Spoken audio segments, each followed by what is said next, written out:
Welcome to How the Song Came to Be, where soulful songwriters share the stories behind their songs, as well as tools and creative practices you can use to bring your best songs or other creative works to life.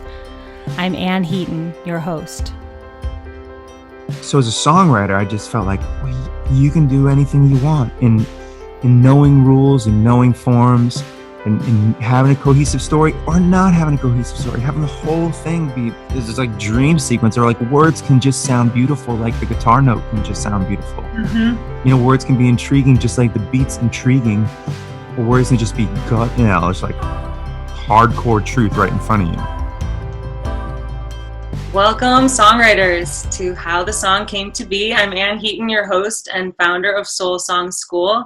I'm here with Will Dailey. I'm really excited. He's an incredible singer-songwriter, a fantastic guitar player, and amazing vocalist. He's three-time winner of Boston Music Awards, Best Singer-Songwriter. He's also won Artist of the Year. He shared the stage and the studio with Bone Burnett, Eddie Vedder, artists like Tanya Donelly, Kay Hanley, G-Love. I'm sure I'm forgetting a few. He puts out his own records. He's, I believe, currently working on a new record. And I'm so happy. He's had his music. He's had his music in over 50 TV shows and films. And I'm just super happy that you're here. Thank you, Will. Thank you. It sounds much better when someone says that to you than when you read it yourself, you know. Right? Because like you're always thinking, well, that's not good enough, or not that it's not good enough, but I don't know. It just sounds more real when someone else says it. When someone else says it, yeah. Like, oh yeah, no, I played with Eddie Vedder. That was right. If I think about it, I was like, nah, I probably didn't do a good job. I probably didn't really play with Eddie Vedder. Yeah. I did. Yeah. Right. Oh, that's so cute. Cool. Well, what I know about you is you have this amazing energy and magnetism, and I feel like there's a lot of like deliberateness and thought behind the music you're making, the songs you're writing, and not just that, but how you're sharing them. And I would love to like find out a little bit more about that when we talk today. But I'd love to start by just asking you how you got into songwriting, how and why you got on this path. I mean, that's a good question. Still trying to figure that out, but it came from trying to find an instrument that spoke to me the most as a child, and that wasn't until I got a guitar in my hand that I felt like I had the right vehicle. I had failed at other instruments, and then when I got the guitar in my hands, and I think because I'd failed at so many instruments, it was expected that I would do lessons if I wasn't gonna participate in other things in my youth that my parents, insisted on lessons. And those lessons were very difficult. I had a teacher who I think he might have been, now looking back, a little depressed. And but he was thorough in that he was teaching music theory to, a young person, a 12-year-old at the time, a 13-year-old who wanted to learn whatever was on the radio or whatever was in a guitar magazine or whatever he grew up being told was guitar music. So I wanted to learn everything from Van Halen and Hendrix to, grunge music.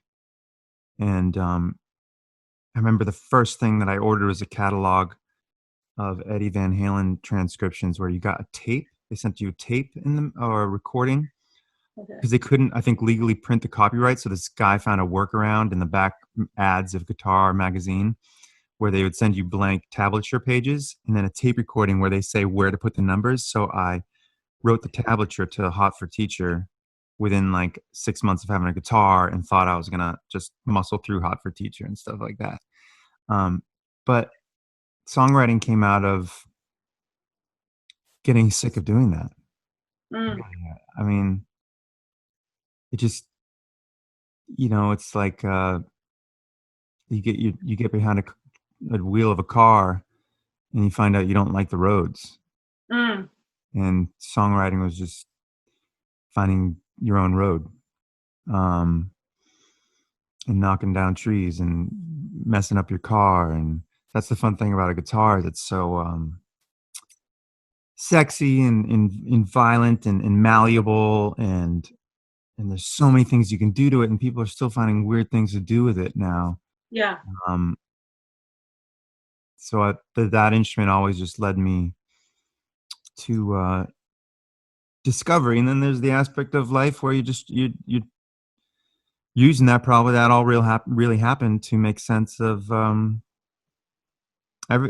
everything going on. I spent my whole life between two households, so I think music became my own household. My Mm. personal household.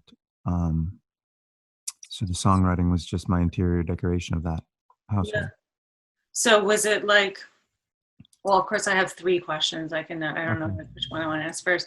But so when, well, let me go back. When you said something at the beginning, like when you were a kid, that you weren't Hmm. doing the other things you were, I'm not sure if you said supposed to be doing or that your parents had in mind for you, and then you gravitated towards guitar.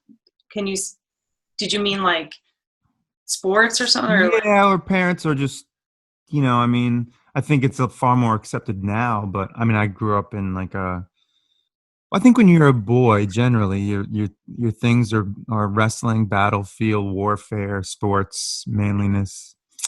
Um, and music for boys isn't always attributed to manliness, and it wasn't, in the 80s and 90s. yeah, I think it is more so now, maybe, or from what I can see a little bit.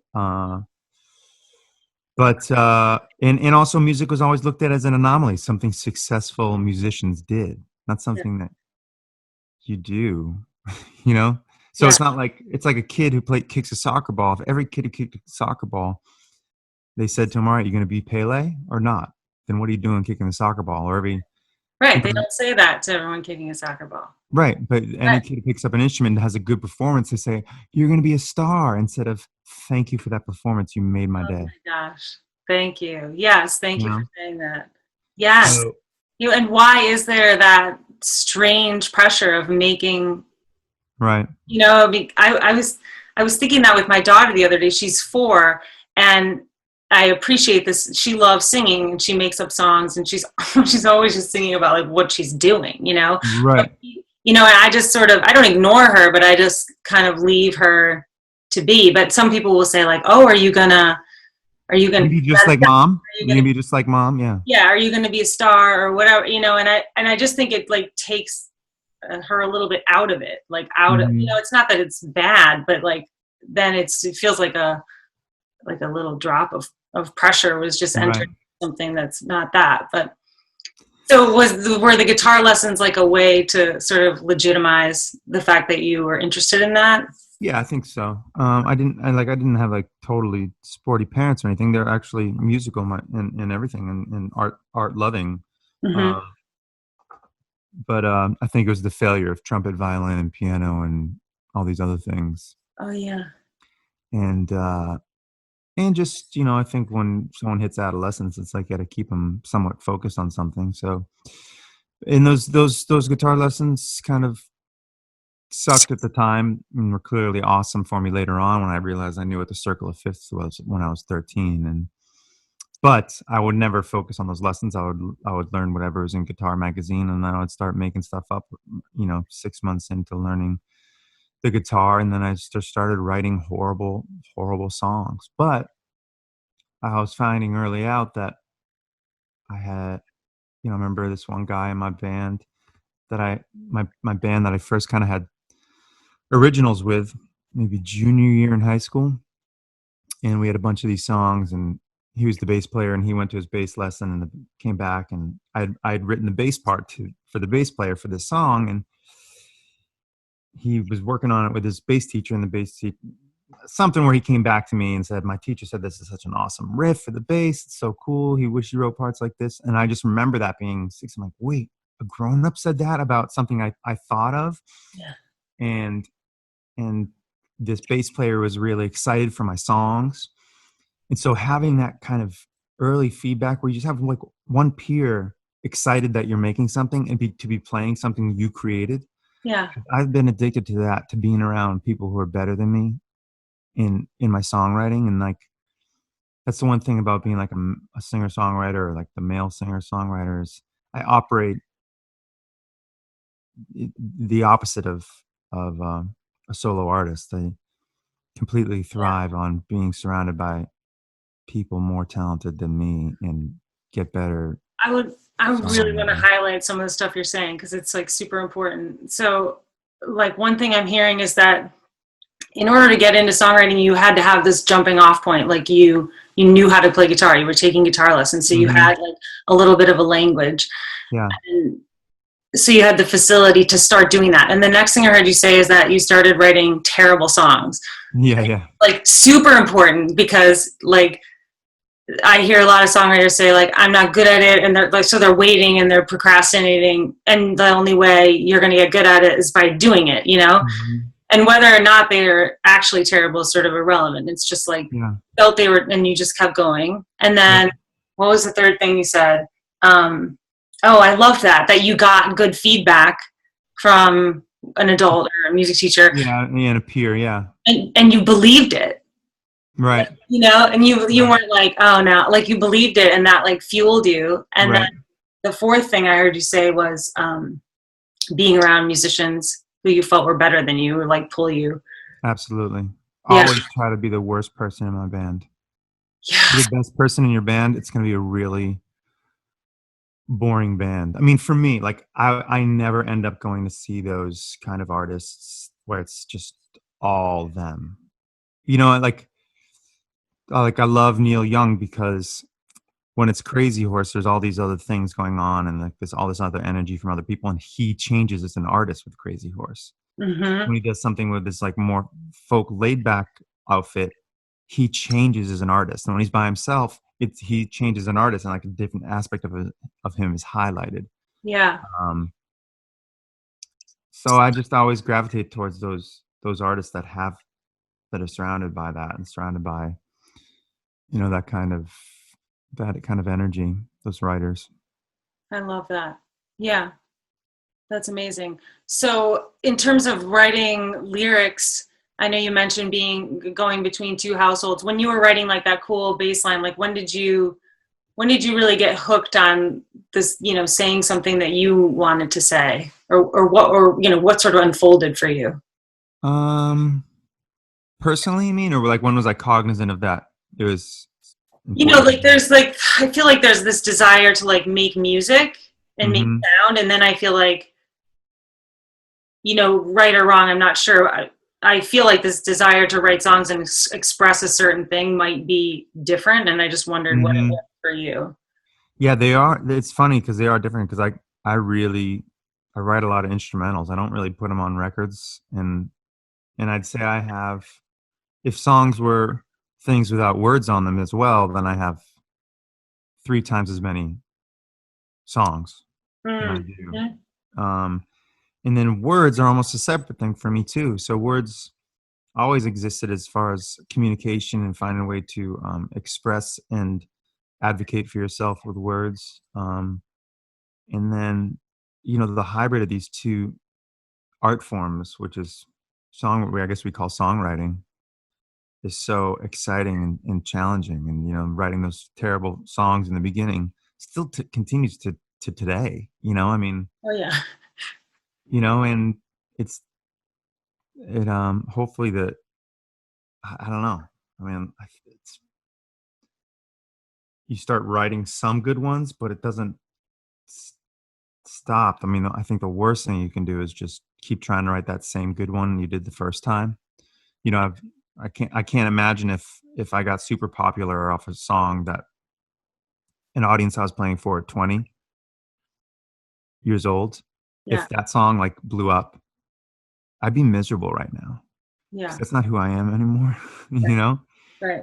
or if I had to make my living off that one song, which happens to a lot of creators or Yeah. people, you know, and some people are really grateful for it because maybe it wasn't in them keep writing or keep trying. I have plenty of friends who's like, I just wanted to write that one song and find a sound that just worked and keep doing that sound, you know, and I just want to keep figuring out how to write songs and express myself with songs in different ways and be pluralistic really with Mm-hmm. it, Mm-hmm. which is horrible for marketing, but um screw marketing, just Yeah, well, it's so more like holistic.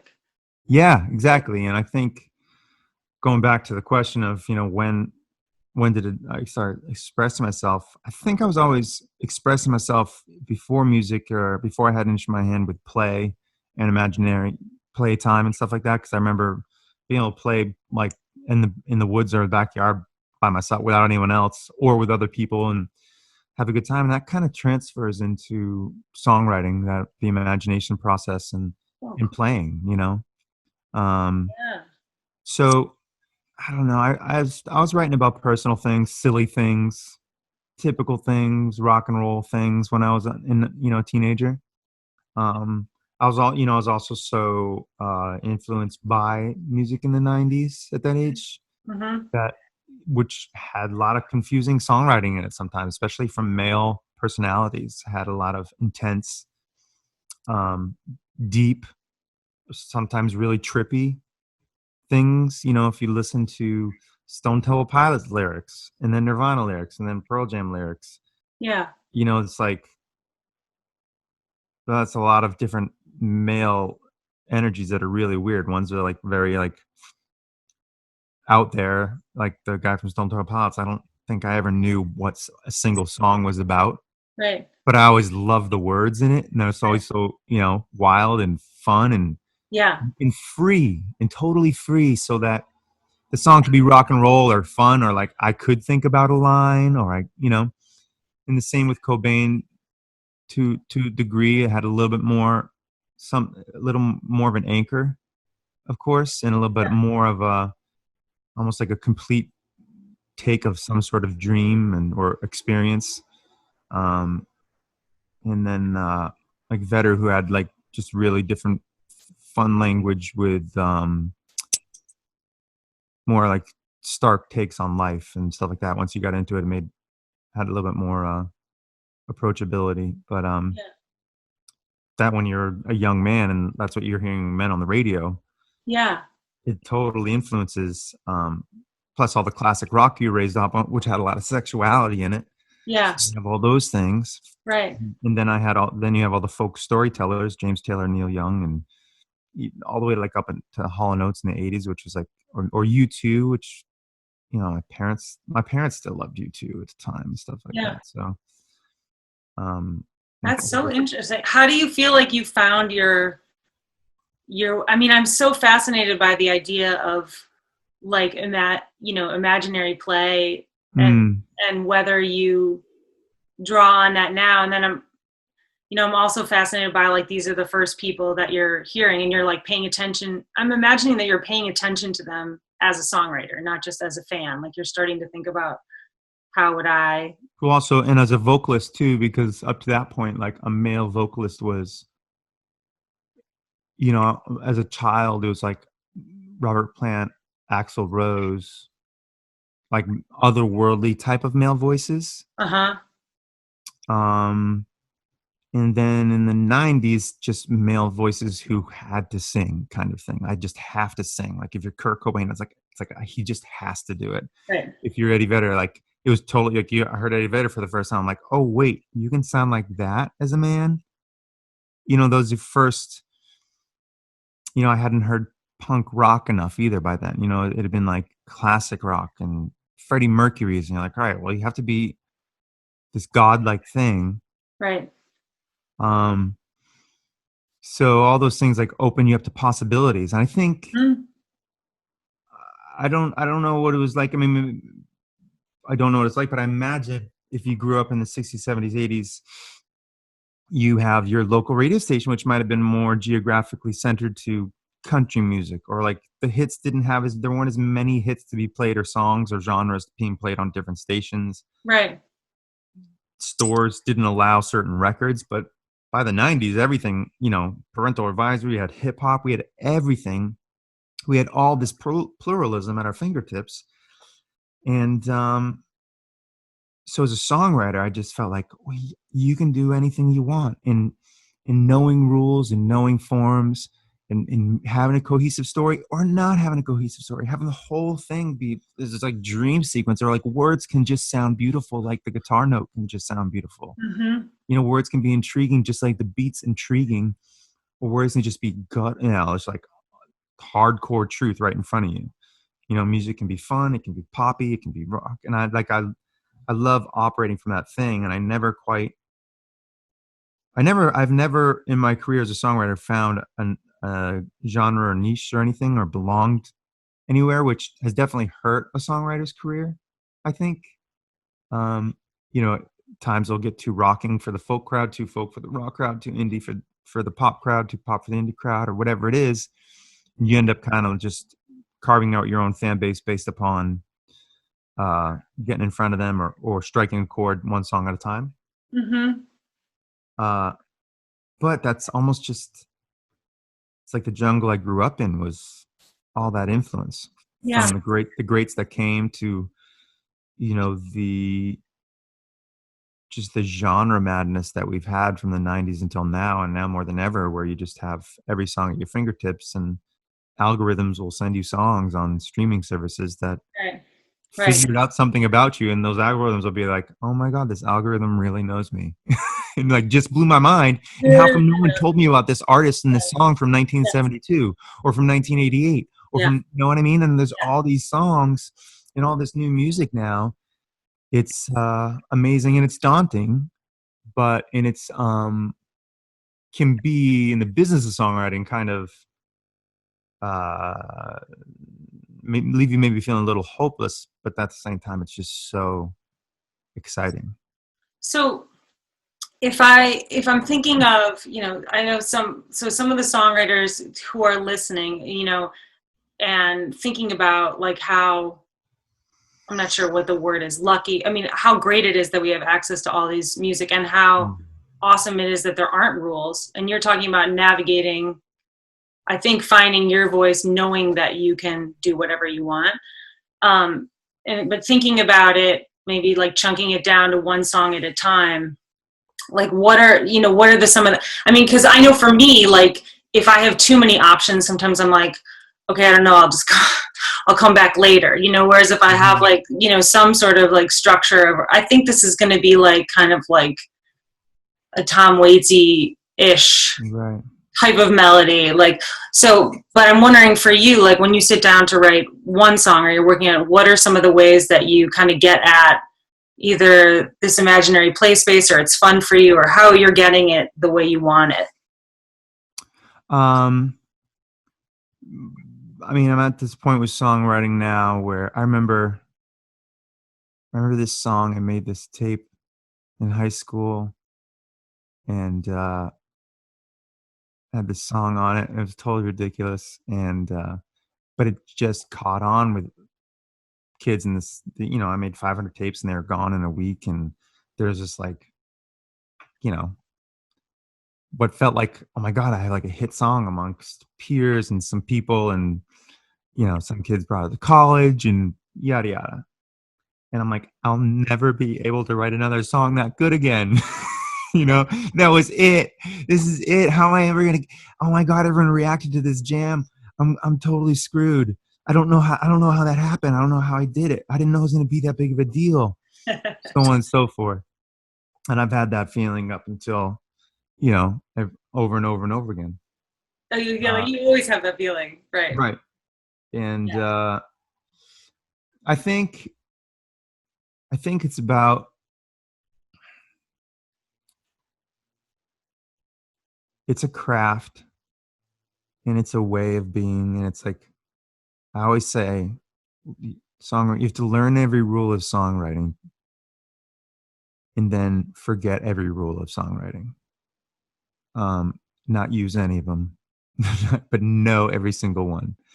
If you don't want to get stuck. I mean, there's plenty of people who like found this like songwriting road, and songwriters only know 4 chords, you know, or only know how to play in this one tuning, like a drop D tuning, and that's it. That's all they know, and they just play with one finger like this, and no minor chord and a major chord.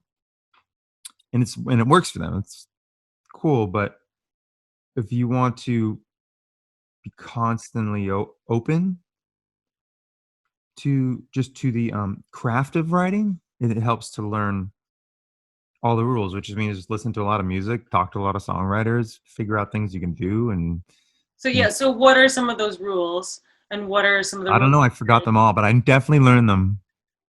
You mean like there's a verse and a chorus? Yeah. So, sometimes there's no chorus, you know, or something. right. So there's a verse, there's a pre, there's a chorus, there's a verse, there's a pre, there's a chorus, there's a bridge, there's a pre, there's a chorus.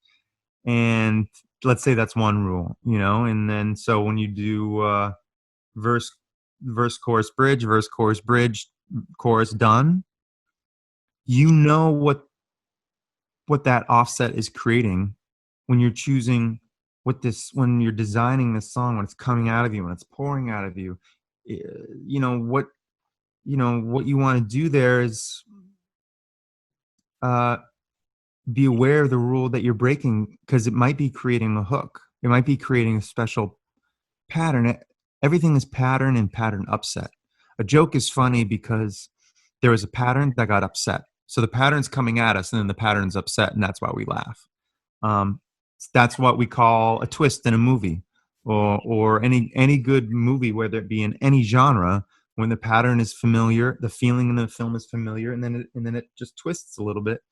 The same is true for songwriting and music. So in learning all the patterns and all the techniques along the pattern, you make really and when you have it, you're like, well, I wanted this song to feel more frantic. Well, if you take out the two beats in the fourth bar every time, the last two beats, you're really going to create that, keep everyone awake, you know, and the people might not know why they stayed woke throughout that song. You know, I was advising a songwriter the other day, and there's a pop song with a stanza with some callback vocals in it.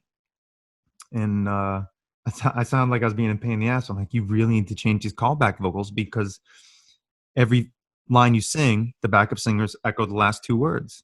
So by the end of the verse, my brain's like drifting because I know what's happening. So I'm just waiting for that awesome chorus again. But if we're losing an opportunity here to upset the pattern. So on the fourth callback, let's switch, or the third, switch it up so the ear wakes up again. Even if the ear doesn't know it's waking up, they're going to think it's a hook. They're going to sing along to the altercation in the pattern. I love it. So those are rules, and those are, you learn the rules to break them all, I guess is the shorter way of saying it. This is such gold, and I'm so glad you're saying it, because it's super concrete. And I love that you're likening it to a movie twist and calling it a pattern and upsetting the pattern. I always call it like fulfilling the listener's expectations and then surprising them. But it's the same thing, where it's like, I know when I'm listening to a song, I'm like, if I can always, like, sometimes being able to predict what is about to happen, which I'm sure happens to you all the time. You know what note's coming next, or you know the chord that's coming next. Sometimes that's satisfying, but if you can do it too many times in a row, you just start to lose interest. Whereas like a couple times, you know what's going to happen, and then suddenly you're like, oh, I didn't know that. Like, that's so engaging. And I love that you gave examples of how you could do that, like changing up the background vocal. And there's production ways to do it. I mean, and sometimes the song shouldn't have any surprises, because it should be this meditation, and maybe the production can provide the surprises. But you want to be making those choices as the artist and the writer, consciously, or the emotion is making the choice so definitively you don't even need to use your conscious decisions and know the rules you're breaking. But to be in a place where you're not chasing down this knowledge is just going to leave you as a frustrated creator. And yeah, that's all. I love it. I could just geek out about this all day long. But I love what you just added too, because it's like the intentionality. Like I've had songs where I didn't want to break the chord pattern because I wanted it to be like this mesmerizing thing. Like that was the point. It was to kind of go internal, like almost like a chant. but you also got me thinking back to like when I was first writing songs and I wasn't thinking about the rules, because even though I must have supposedly known them, but I just I didn't know what I was doing. You know what I mean? Like I was a classical piano player and then I was writing songs, and it's funny because there's something so pure about that. Like, and looking back, you're like, oh, that's amazing that you did that. You actually were sort of following a form, but sort of breaking it, but it's really creative, right? Mm-hmm. And now I feel like I sometimes like I almost know too much, you know, like I know Mm-hmm. what all my options are at any moment. I'm like, well, I could have like a double bridge or I pull out the bridge or, you know, and Right, I always right. want to like marry the two, like marry that person who's in there, who's like, you know, who doesn't even know the rules and it's just like it's pouring, and then use some of these craft things and talking about breaking up the pattern and stuff. Mm-hmm. That's Yeah, really an effective way to just communicate and to make the parts that are the same more effective. So right. Yeah, yes, Will. and I think I mean, for me, like I just did, like I am in the studio, we're kind of mixing right now, but like between my last two records, I recorded like 5 songs because I wanted to just, I don't, after like a heavy night of drinking, so you do a cleanse or something like that, or vice versa. You just did a cleanse, so you got to do a heavy night of drinking. But I just did these songs that were super out there, like 2 psychedelic rock songs that I only put on a 7-inch and only gave to a certain amount of fans, um, and then a couple other tunes that I just want to kind of cleanse my palate with, try different, just do things that I thought were like completely obtuse or irreverent, and wouldn't make a record, but might kind of haunt me when I was making a record. But Um, if you hadn't done them. if I hadn't got it out of my system, and Mm-hmm.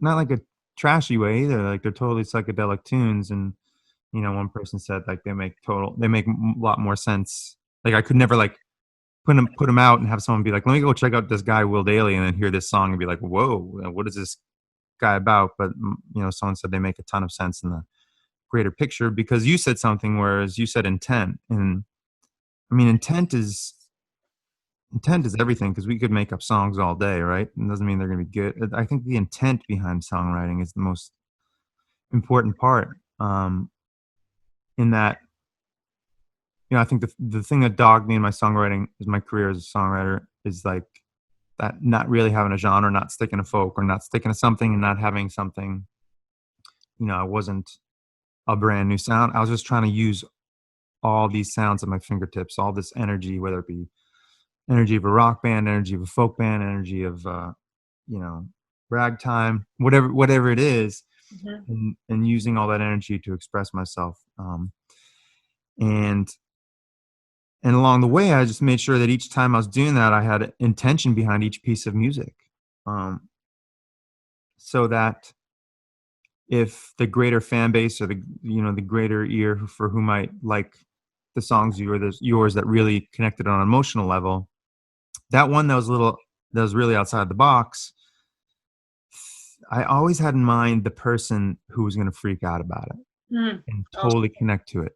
yeah. Um, and sometimes that person was me on the other end, but more often it's like someone else, either someone I know, someone imaginary, and just really having an intention to like reaching them with this piece of music. Mm. And so that when that happens, ideally someone should hate it too. Like I had Yeah. this one song that was super, like we did this like really heavy poppier and rock and record as more like an experiment, and it was really a democratic process with my band. And there's this one song that was just totally bananas, and I'm so psyched that I did in my life. It's not something I've ever played in my set or anything, but it's just artistically and self-expression wise, it was a blast to do. And I knew who it was for, what it was about. And this one friend, musician, composer, he heard it. He's like, "This is my favorite song you ever did." And my tour manager, who likes, who's been with me through so much, is like, "I fucking hate that song." Like Yeah.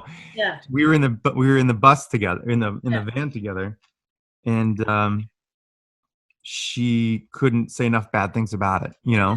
And Yeah. that was this other guy's favorite thing that I did. And I was like, Yeah. mission accomplished. No, it's great. I You mean, know? I think it's such a great tool, and I just want to repeat it because it's so good, which is just like you're imagining either a specific person or an imaginary person or like another version of you while you're writing the song that you want to reach that person, right? Yeah. Yeah. Yeah. Yeah, I've done that too. Like sometimes I've done it consciously, sometimes unconsciously. Just like if I know that I'm reaching this like I don't know if it just becomes more clear that way. And yeah, I have this song Megan and Kevin, which is like everyone's favorite song. And one of my best friends, Sean, he hates that song. He can never shut up about how much he hates it. And I'm like, well, you know, not everybody's gonna like it. It's okay. And I think when you have someone really, the worst thing anyone can say about your music is like, that's nice, that's good. Like that's the kiss of death, you know? Yeah, no one ever hates it, right? It didn't. Yeah, it's right. Like you want it to be like, wow, like that's totally interesting. I love it. I hate it. It's things like that. Right. You know, you want reaction. Yeah, and to have that fearlessness when you're writing too. Like you're not trying to please everyone. You're just trying to write it for that person or totally. Cool. Awesome. Well, will you play us a song? Sure. So I would love, I want to invite you to play a song that you know, has an interesting story of how it came to be, that you could kind of tell us how you wrote it. Well, I mean, you know, like you write songs in 5 minutes or 5 years, right? Oh my gosh, tell me about it.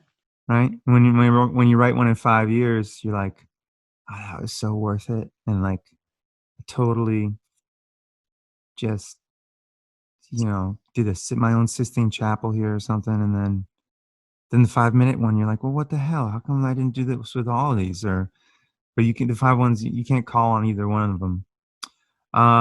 So well, I don't know. Like exactly. So many of the songwriters I talk to are like, oh, I've written all these songs, but they're not finished, you know, and they're frustrated as if this moment is the end. And this moment is not the end. Like if one of them still feels alive to you, you know, like you said, it could take 5 years. And you really got to just it's just work at the end of the day. It's just pushing it. It's just work. It's just maybe going into each creative aspect. Like if I'm going to the studio and I want to have X amount of songs, well, then you should try to do like we entered the studio with 15. We entered the studio with 22. While we were in the studio, cut 7 off, you know, ended up tracking 15 and we're cutting 5 from the record. And we're trying to finish all other 5s and just be like, all right, what's standing up and matching and what's going to make a good, you know, and some songs, a good example is Sweet Child of Mine. Like the producer's like, this song needs another part. And so they came up with this whole Slash solo and this whole thing. But Axl Rose was on the microphone singing, where do we go? Where do we go now? Meaning like, where do we go in the song? Like, what am I going to do? So that whole ending of Sweet Child, where do we go? Came from him joking around like, all right, where do we go now? And the producer being like, yeah, keep doing that. And we think, I mean, also go find the Led Zeppelin rehearsal demos of Robert Plant mumbling Stairway to Heaven and just coming up with gibberish. And if you don't have a million songs with gibberish, you're not trying. Like, because we have to marry all these. The fun thing about a great song is like the music on its own has some sort of compelling hook. The cadence of the vocal and the delivery of the vocal has a hook, and the words have a hook, and the melody has a hook. So you have all these aspects coming in, and that just takes like, sometimes when all 4 don't hit, that's all right. The song can be enjoyable with two of them hitting or one of them hitting, but you know, the great ones are like when all 4 hit. Yeah. You know. What was I talking about? That's awesome. Well, you told that cool story about Sweet Child of Mine, but then I think you were going to tell us a story of how one. Oh yeah, just saying about like getting things done and just work. I think so. It's work at the end of the day. What do you do if you're like, oh, I know these 3 songs have the potential to be awesome and they're on the record, but we're recording in the week? Will you just wake up in the morning?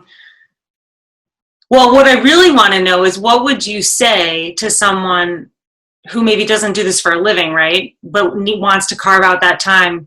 What would be your advice to them? Here's the best. On Monday, I'd say I need to hear this song finished by Friday. I mean, a deadline can help everyone out. You know, that's one thing.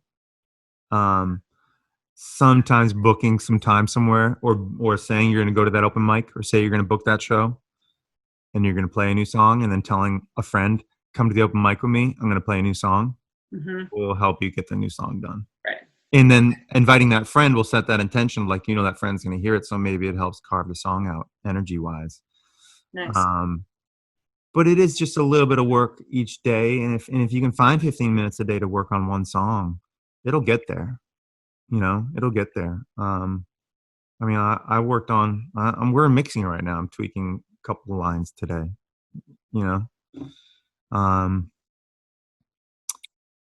But yeah, it's awesome. I also have no idea. Yeah, totally. I know. I know. Be ineffable. It's okay. Can you hear the guitar? Yeah, it could be a tad louder. Let's see.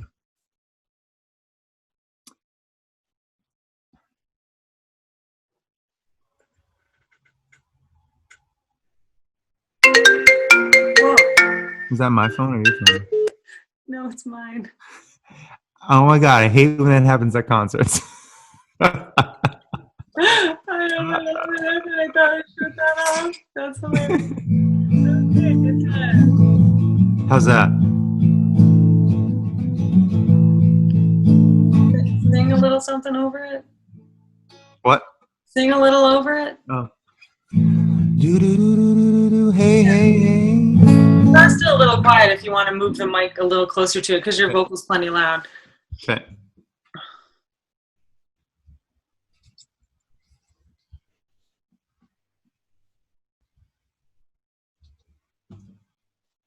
All right, this song is called "It Already Would Have Not Worked Out by Now."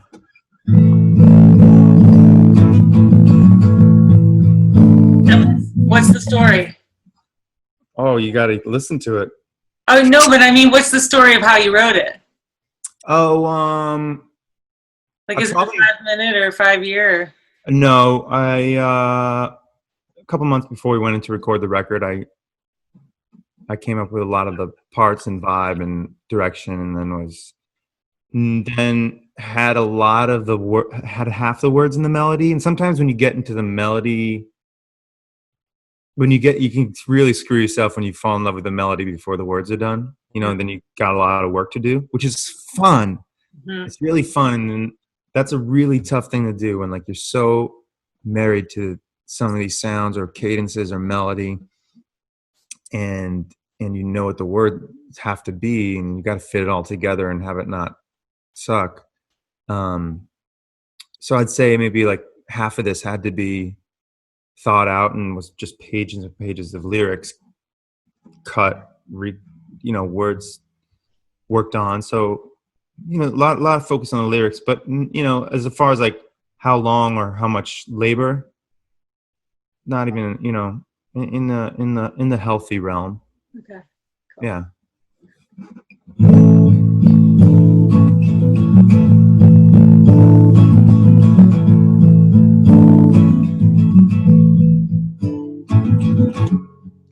Remember us in jet streams, high on conversation, strangers in the sky.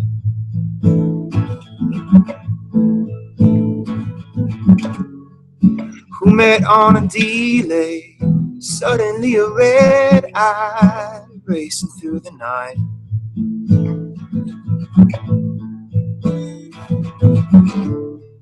I told you about my love, who's ready like a harbor as soon as I arrive. Yes, it all gets real when the gear goes down, and it already would have not worked out by now.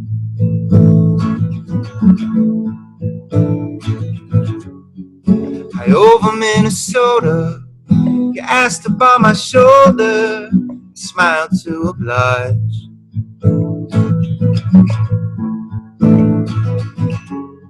In a sudden drop in pressure, I would have put your mask on before I put on mine.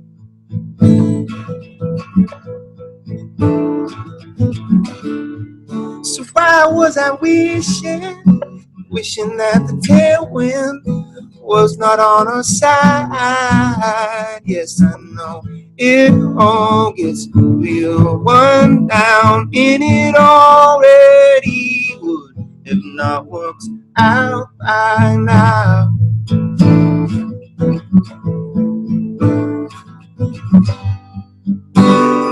Still anytime I feel mistreated, I wonder what it'd be like if we stayed up in the sky, high, high, so high.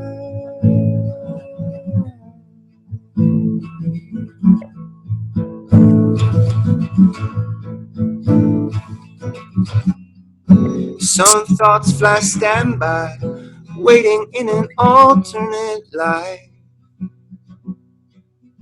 where we take that walk and we buy the house and we get the job and the baby crowns and the taxes break, and I drink too much and the bills pile up and the years roll out, and it already would have not worked out by now. Yes, it already would have not worked out by now. Well, it already would have not worked out by now.